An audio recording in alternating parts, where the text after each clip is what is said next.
Hi everybody, my name is Erin Lee Spears and my topic is what solutions can be employed to improve society for future generations, and my solution is preserving culture as a defense to globalization.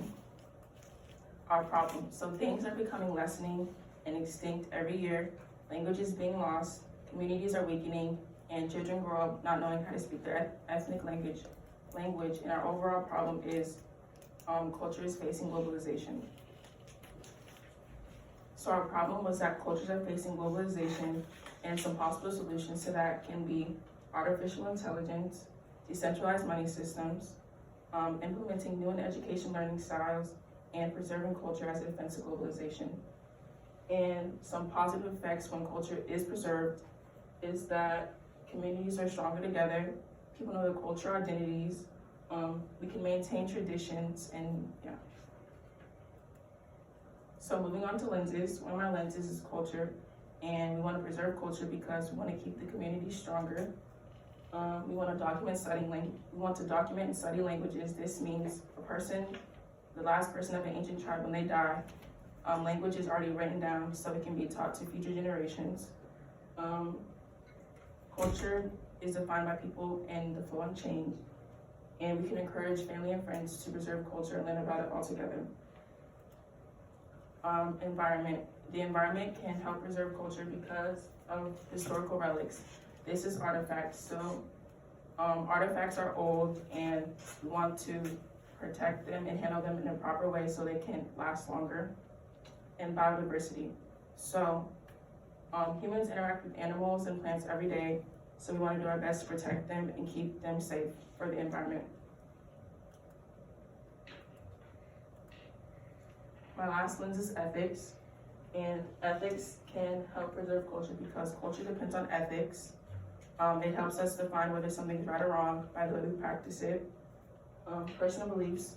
So what religion you believe in can help you perceive the way on culture. So whatever you believe in can influence how you see culture. And values. Your personal values are important. So when you value culture, it enhances the quality of life and it brings communities together. A local relevance. So in Winter Garden, there's this museum and it's shutting down, but we want to keep it open and running for future generations so they can learn about the past history of Winter Garden. Join a local club. So you can join a local club to research culture and practice it and preserve it all together. And in Jefferson County, there's a sinkhole that is swallowing human bones and animal bones and human artifacts, and we want to stop that sinkhole from doing all that and just preserve everything. A global relevance. So stopping immigration all around the US, we want to keep families together instead of splitting them apart so they can practice culture. Adding cultural classes in every school, a cultural elective in every school. So when students go and pick out an elective, they can pick a cultural elective to practice any culture they choose and just to study it. And partnering with the World Heritage Community, with them we can protect cultural treasures, and save national areas throughout the world. And a way we can preserve culture is called cultural fairs, and it is an organization of materials and projects related to cultural heritage.